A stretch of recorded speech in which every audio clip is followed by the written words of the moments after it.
ETF index mutual funds నేర్చుకుని stock మార్కెట్లో రాణించాలనుకుంటున్నారా? వెంటనే ఈ నెంబర్కి కాల్ చేయండి.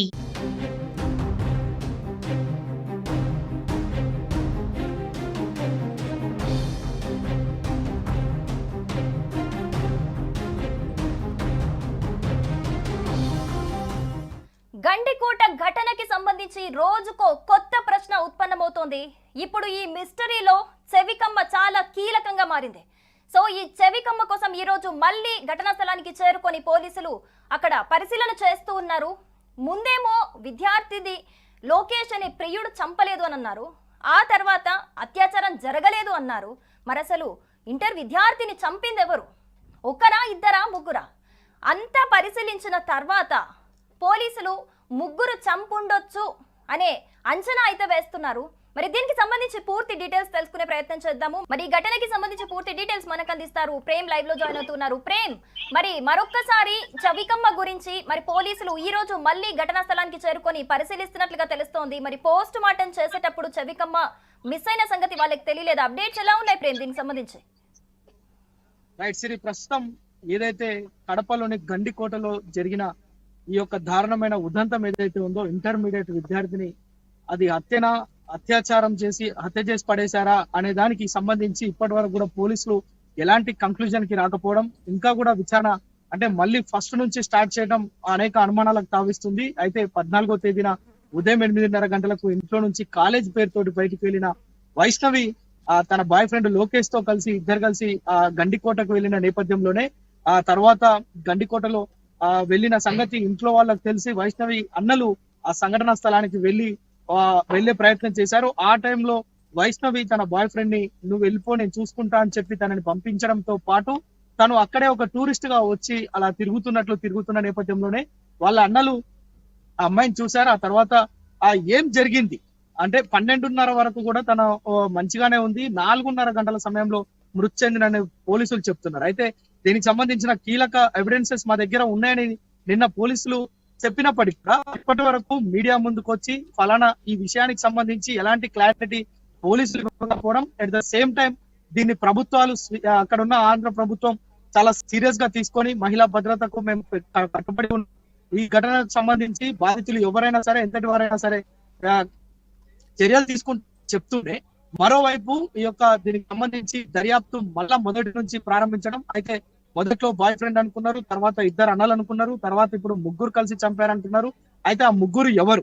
ఒకరా, ఇద్దరా, ముగ్గురా? అసలు ఈ మూడిట్లలో ఏది క్లారిటీ ఇస్తారు అనేది మొత్తం కడపతో పాటు జమ్మలమడుగుతో పాటు బాధిత కుటుంబ సభ్యులతో పాటు యావత్ తెలంగాణ ఆంధ్రప్రదేశ్ మొత్తం కూడా ఎదురు చూస్తున్న పరిస్థితి. అయితే దీనికి సంబంధించి నిన్నటి వరకు ఏదైతే పోస్ట్ మార్టం రిపోర్టు రాగానే ఎలాంటి అత్యాచారం జరగలేదు, కానీ చిన్న చిన్న గాయాలు ఉన్నాయని చెప్పిన పోలీసులు కావచ్చు, వైద్యాధికారులు కావచ్చు, ప్రస్తుతం ఒక చెవి కమ్మ దొరకడం లేదు, కడుపులో బలమైన గాయాలు ఉన్నాయి, చేతి పైన అదేవిధంగా చెస్ట్ పైన ఛాతి పైన కూడా బలమైన గాయాలు ఉన్నాయని చెప్పడం, దానికి సంబంధించి విచారణ జరపడం, ఓవైపు లోకేష్ ను అదేవిధంగా ఆ కుటుంబ సభ్యులు ఎవరైతే అన్నలు అక్కడికి వెళ్ళినారో కజిన్స్ బ్రదర్స్ వైష్ణవికి సంబంధించి ఇదంతా కూడా ఈ ఎంటైర్ కేసుకి సంబంధించి మొదటి నుంచి కూడా సస్పెన్షన్స్ నడుస్తున్నాయి. అయితే ఈ సస్పెన్స్ లకు ఎప్పుడు తెరపడుతుంది అనేది మాత్రం కొంత వేచి చూడాల్సిన పరిస్థితి ఉంది. ఇదంతా కూడా కొనసాగుతుంది. అంటే మొన్న ఉదయం 14వ తేదీ నుంచి ఈ రోజు 17వ తేదీ నిన్న నైట్ 9 గంటలకే మీడియా ముందుకు వచ్చి అక్కడున్న ఎస్పీ కోయ ప్రవీణ్ కావచ్చు, డిఐజీ కావచ్చు, వీరందరూ కూడా మీడియాకు వివరాలు వెల్లడిస్తారనుకున్నాం. అయితే మరొకసారి కూడా ఇప్పటికీ అన్నల్ని అదేవిధంగా లోకేష్ ని మరికొంతమంది అనుమానితుల్ని కూడా ఫోన్ కాల్స్ ఆధారంగా అదేవిధంగా అక్కడ ఆ చుట్టుపక్కల పరిసరాల ఆధారంగా మొత్తం కూడా ఎంక్వైరీ చేస్తున్న పరిస్థితి ఉంది. కానీ ప్రస్తుతం కొత్త అంశాలు తెరపైకి వస్తున్నాయి. ఓవైపు బాయ్ ఫ్రెండ్ ఆ యొక్క ముఖద్వారం దగ్గర ఎంట్రన్స్ దగ్గర ఆ కోట ఎంట్రన్స్ దగ్గర వదిలేసి వెళ్ళిండని చెప్పి నడుస్తున్న నేపథ్యం, మరోవైపు అన్నలు వచ్చి చూసి వెళ్ళిపోయారనే ఒక కోణం, మరొకటి అక్కడ ఎవరైనా ఆకతాయిలు ఒంటరిగా ఉన్న అమ్మాయిని చిరాయించి ఏమైనా అఘాయిత్యానికి పాల్పడ్డారా, ఈ అఘాయిత్యం చేద్దామనే లోపు అమ్మాయి సహకరించకపోతే ఆ దుస్తులు తీసేసి ఆ మీద ఉన్న క్లోత్స్ తీసేసి తనను చంపేసి అక్కడ పడేసి వెళ్ళిపోయారా? ఎందుకంటే మనం చూస్తున్నాం, మనం సరిగ్గా అలాంటి ప్రాంతంలోనే ఉన్నాం. అలాంటి కోట అంటే అట్లాంటి పెద్ద ఎత్తున రాళ్ళు ఉన్న ప్రదేశం నుంచి తనను ఆ యొక్క గండికోటలో ఉన్న టెంపుల్ బ్యాక్ సైడ్ పడేసారు. సో అలా అటువైపు ఎప్పుడు కూడా ఎవరు ఎక్కువ మంది జనసంచారం ఉండదు. అలాంటి ప్లేస్ చూసుకొని అదును చూసుకొని అమ్మాయి పైన అత్యాచారం చేయాలనుకున్నారా? అది లేదు, ఎందుకు పోలీసులు ఇప్పటి వరకు వివరాలు వెల్లడిస్తలేరు అనేది చాలా చాలా ప్రశ్నలకు సమాధానాలు రావాల్సి ఉంది. చాలా అనుమానాలకు రేకెత్తిస్తున్నారు. అయితే ఇందులో ఏమైనా పొలిటికల్ ఎజెండా ఏమైనా ఉందా అనేది కూడా ఓ కోణం బయటకు వచ్చింది. అయితే రాజకీయ నాయకులు, పలుకుబడి ఉన్న నేతలు ఎవరైనా ఇందులో హస్తం ఉందా అనేది కూడా ఇప్పుడు అనుమానాలు బయటకు వస్తున్న నేపథ్యంలో పోలీసులు ఈ రోజు నైట్ వరకు ఏమైనా కంక్లూజన్ ఇస్తారా, లేదంటే ఇంకా విచారణ ఎలా కొనసాగుతుంది అనేది వేచి చూడాల్సిన పరిస్థితి ఉంది. సిరి ప్రేమ్, మరి ఇప్పటికే పోలీసుల దగ్గర కీలక ఆధారాలు ఉన్నాయని చెబుతున్నారు. మరి వాళ్ళు ఎందుకు నిర్ధారణకి రాలేకపోతున్నారు? అంటే నిందితులు ఎవరు అనేది ఎందుకు ఇంకా కనిపెట్టలేకపోతున్నారు?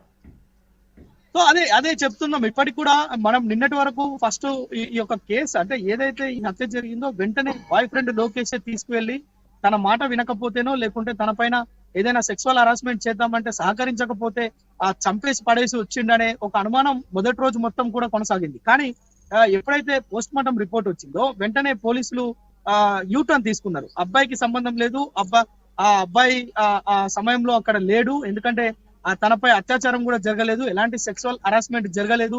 ఒకవేళ వీరిద్దరే 2 గంటల పాటు ఆ యొక్క ముఖద్వారం దగ్గర, కోట ముఖద్వారం దగ్గర ఒక లాడ్జ్ తీసుకొని ఉన్నారని కూడా మనకు ఎవిడెన్సెస్ ఉన్నాయి. అయితే అక్కడ కూడా వీరిద్దరు ఏకాంతంగా జస్ట్ మాట్లాడుకున్నారే తప్ప ఎలాంటి సెక్సువల్ గా వీళ్ళు కలిసింది లేదు, అత్యాచారం కానీ ఇంకా ఇతరత్ర అలాంటివి ఏం జరగలేదు అనేది మాత్రం పోలీసులు చెప్పారు. అయితే ఆ తర్వాత ఇప్పుడు లోకేష్ ఎపిసోడ్ పక్కన పెడితే తర్వాత బ్రదర్స్ అక్కడికి వెళ్ళిరు, తన కజిన్ బ్రదర్స్ ఇద్దరు కూడా అక్కడికి వెళ్ళిరని వాళ్ళు ఒప్పుకోవడం, వాళ్ళు చూసి వెనక్కి వచ్చారు 20 నిమిషాల తర్వాత 12:30 సమయంలో అని చెప్తున్నారు. అయితే వారిద్దరు కూడా వెనక్కి వచ్చిన తర్వాత మూడో పర్సన్ ఎవరు, ఇంకా అజ్ఞాతంలో ఉన్న ఆ హంతకుడు, ఆ నీచకుడు, ఆ కీచకుడు ఎవరు అనేది పోలీసులు ఆరా తీస్తున్న పరిస్థితి అయితే కనిపిస్తుంది. అయితే ఇప్పటి వరకు కూడా టెక్నికల్ ఎవిడెన్సెస్ కావచ్చు, సీసీ ఫుటేజ్లు కావచ్చు, అక్కడ అమ్మాయి చనిపోయిన దగ్గర ఏమైనా చెవికమ్మ దొరికిందా, చెవికమ్మ ఫస్ట్ దానికి సంబంధించిన అంశం ఏది బయటికి రాలేదు. కానీ ఈ రోజు తాజాగా చెవికమ్మ దొరకలేదు అని చెప్తున్నారు.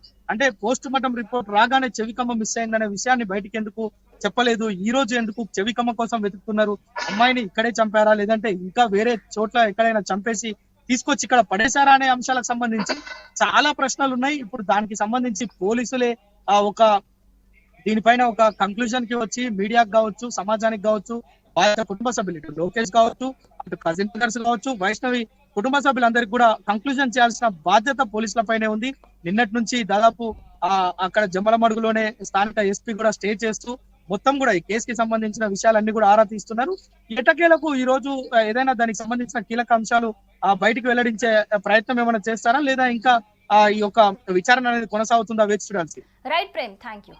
సో మొత్తంగా అది ఇప్పటికే పోలీసుల దగ్గర కీలక ఆధారాలు ఉన్నా కూడా మరొకసారి ఈ రోజు మెయిన్ ఒక చెవికమ్మ కోసం అయితే మరొక్కసారి ఈ ఘటనా స్థలానికి చేరుకొని అయితే పరిశీలిస్తున్నారు పోలీసులు. సో అంటే నిందితులను పట్టుకోవడానికి ఒక నిర్ధారణకు రావడానికి చెవికమ్మ అనేది కీలకంగా మారనుందా అనే ప్రశ్నలు అయితే ఉత్పన్నమవుతున్నాయి. మరి ఇంటర్ విద్యార్థిని ఎవరు హత్య చేశారు, ఒకరా ఇద్దరా ముగ్గురా, అసలు ఎవరు నిందితులు ఎవరు అనేది అయితే దీనికి సంబంధించిన విచారణ కంటిన్యూ అంటే చేస్తున్నామని చెబుతున్నారు పోలీసులు. కానీ బట్ ఈ మిస్టరీకి సంబంధించి ఒక్క అడుగు కూడా రోజు రోజుకి ముందుకు పడట్లేదు. మరి దీనికి సంబంధించి ఇంకా పూర్తి డీటెయిల్స్ అయితే తెలియాల్సి ఉంది. సుమన్ టీవీలో మీ పర్సనల్ అండ్ బిజినెస్ ప్రమోషన్స్ కోసం కింది నెంబర్కి కాంటాక్ట్ చేయండి.